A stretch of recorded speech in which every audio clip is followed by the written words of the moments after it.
ओम शांति दोस्तों। नमस्कार दोस्तों। पेरेंटिंग एक ऐसी सुंदर यात्रा है जिसमें हमारा फोकस केवल बच्चों के ऊपर नहीं है, लेकिन इसका एक अभिन्न अंग हमारे पेरेंट्स भी हैं।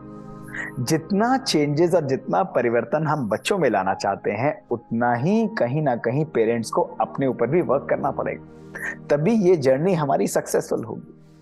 ऐसा ही एक बहुत वंडरफुल इमोशन जो पेरेंट्स को कई बारी झेलना पड़ता है, कई बारी देखना पड़ता है, कई बारी सामना करना पड़ता है, वो है बच्चों के टैंट्रम्स। बहुत सारे लोगों ने लिख दिया कि हमारे बच्चे बहुत टैंट्रम्स थ्रो करते हैं, हम क्या करें, हम उससे कैसे डील करें, वो बात नहीं मानते हैं, पेरेंट्स भी परेशान हो जाते हैं। तो दोस्तों, इन टैंट्रम्स के पीछे साइकोलॉजी क्या है, इन टैंट्रम्स को हम कैसे डील करें, आज इसके बारे में हम संक्षेप में बात करें। दोस्तों, टैंट्रम्स जब भी बच्चे थ्रो करते हैं उसके दो सोर्सेज होते हैं। एक तो माता पिता भी सोर्स हो सकते हैं। यदि माता पिता कुछ ऐसे अनयूजुअल डिसीजंस ले, अननेचुरल डिसीजंस ले, बच्चों के ऊपर कोई ऐसी चीज फोर्स करें जो कि डूएबल ना हो या बच्चों के लिए इमीडिएटली एक्सेप्टेबल ना हो, अपने ही स्ट्रेस को कई बार हाइड करने के लिए हम बच्चों को एक चीज फर्म डिटर्मिनेशन की तरह या फर्म एक जैसा कह सकते हैं कि एक डिसीजन की तरह हम उनको दे देते हैं कि आपको ये करना है। और यदि वो बच्चा उसको एक्सेप्ट नहीं करता है तो बच्चा उसको रेजिस्ट करने के लिए टैंट्रम्स थ्रो करता है। और दोस्तों, अगर बच्चा चाहता है कि माता पिता का प्यार उसे मिले, माता पिता उसे समय नहीं दे पाते, तब भी बच्चे छोटे छोटे टैंट्रम्स थ्रो कर सकते हैं, रूठ जाएंगे ताकि माता पिता उनकी तरफ ध्यान दे।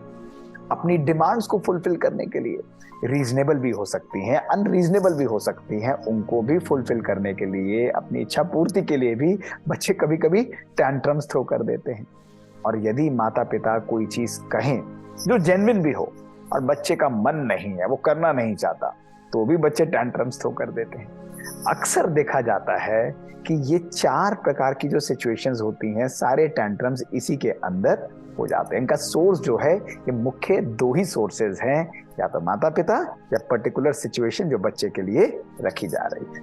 अब इससे डील क्या करना है दोस्तों? डील करने के लिए हमें 2 बातों का ध्यान रखना पड़ेगा।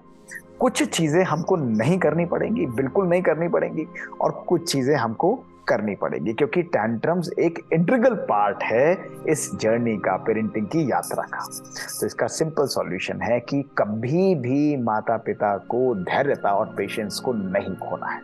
नंबर 1, अगर बच्चे ने टैंट्रम थ्रो किया और आपने अपना गुस्सा उसके ऊपर वापस रिटर्न में किया, तो सिचुएशन इनवेरिएबली 90 to 95% टाइम्स दोस्तों वर्स हो जाएगी। कई बारी बच्चों के ऊपर हम लोग चिल्लाना चालू कर देते हैं, चीखना चालू कर देते हैं, और यही नहीं, ऐसे समय पर बच्चों के बिहेवियर को करेक्ट करना चाहते हैं। ध्यान रखिएगा दोस्तों, जब भी बच्चा टैंट्रम थ्रो करता है, उसका ब्रेन इस प्रकार से कार्य कर रहा होता है कि वो कोई भी करेक्शन को स्वीकार करने की सिचुएशन में नहीं होता है।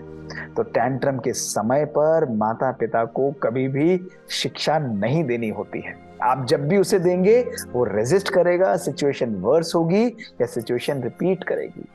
इसी के साथ साथ दोस्तों, हमें यह भी समझना होगा कि ये वो समय है जब बच्चों के अंदर नया इमोशनल टर्मोइल होता है, उनके नए हार्मोन्स जो हैं, उनको नए नए प्रकार के इमोशंस जागृत करते हैं, और बच्चे अलग अलग सिचुएशंस पर इस प्रकार से अपने रिस्पॉन्स को जनरेट करते हैं। तो क्रोध का उपयोग बिल्कुल नहीं करना है, चिल्लाना बिल्कुल नहीं है, और बच्चों को करेक्शन उस समय पर बिल्कुल नहीं देनी है। तो करना क्या है?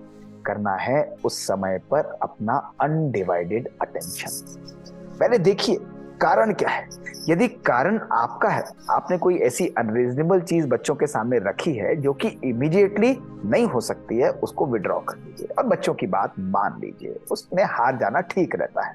यदि आपको लगता है कि आपकी बात सही है, तो बच्चों के पास प्यार से बैठिए, उनको अनडिवाइडेड अटेंशन दीजिए, बहुत काम वॉइस के अंदर, बहुत लविंग वॉइस के अंदर, और मन के संकल्पों को बहुत पावरफुल रखते हुए।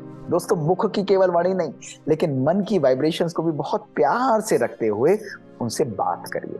हो सकता है बच्चे थोड़ा सा और ड्रामा करें, कोई बात नहीं, आप अपनी प्यार की डोज को थोड़ा सा और इंक्रीज कर दीजिए। ऐसे समय पर कभी भी जजमेंटल मत होइए। बच्चों को जज मत करिए कि आपने गलत किया, आपको ऐसा नहीं करना चाहिए, जो मैं बोल रही हूँ या बोल रहा हूँ वो बिल्कुल ठीक है। बच्चे इस चीज को रेजिस्ट करेंगे। जब आप उनको एक्सेप्ट करते हैं, उनको समय देते हैं, तो बच्चे उस प्यार को रिसीव करते हैं। भले वो मुख से शो ना करें, लेकिन उनका मन इसको स्वीकार करता है, अंदर अंदर खुश होता है कि मेरे माता पिता मेरी बात को सुन रहे हैं। और जब आप बार बार इस बात को करते हैं तो बच्चों के स्वभाव में धीरे धीरे ट्रांसफॉर्मेशन आने लगता है। एक बारी में नहीं होगा दोस्तों, कभी कभी 2 बारी, 3 बारी, 5 बारी, या हो सकता है रिपीटेडली करना पड़े, लेकिन इसका इफेक्ट जरूर आता है। यही नहीं, कभी कभी बच्चों की कोई डिमांड आती है दोस्तों, थोड़ी सी रीजनेबल है, कभी कभी लिटिल अनरीजनेबल सी भी है। अगर आप समझते हैं कि उनकी उस बात को उस समय पूरा किया जा सकता है, पहली बार है, तो झुक जाने में ही भलाई है।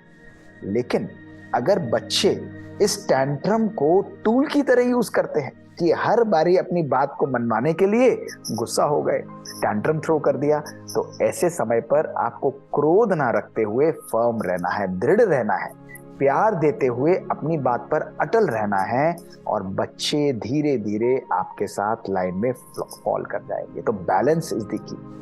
Gentle, balance and firm and attention, ये 4 चीजों को आप बिल्कुल ध्यान रखिए। दोस्तों ध्यान रखिएगा, टैंट्रम्स एक हमारे ह्यूमन बिहेवियर का, साइकोलॉजी का नॉर्मल पार्ट है। भले हम इसको बच्चों के साथ लिंक करते हैं, लेकिन बड़े लोग भी टैंट्रम्स कभी कभी थ्रो करते हैं। इसलिए कभी भी इस चीज को रेजिस्ट मत करिए, बच्चों को उस सिचुएशंस पर एक्सेप्ट करिए। आप इस चीज को प्रैक्टिस करके देखें, आप देखेंगे कि इसके रिजल्ट्स बहुत पावरफुल आएंगे। हमारे आपस के जो संबंध है बच्चों को और माँ बाप का, वो और ब्यूटीफुल और लवली होता जाएगा दोस्तों। और जो स्ट्रेसफुल सिचुएशन हम क्रिएट कर लेते हैं, लड़ाई झगड़े जैसी सिचुएशन हो जाती है, बच्चे और रूठ जाएंगे, माँ बाप और गुस्सा हो जाएंगे, हम तो परेशान हो गए हैं, बच्चे भी अंदर से परेशान हो जाते हैं दोस्तों। ये सब धीरे धीरे समाप्त होता चला जाएगा। तो सबसे पहले हमें देखना है क्यों, क्या सोर्स है, और फिर हमें क्या करना है और क्या नहीं करना है। इन बातों का हमें ध्यान रखना है।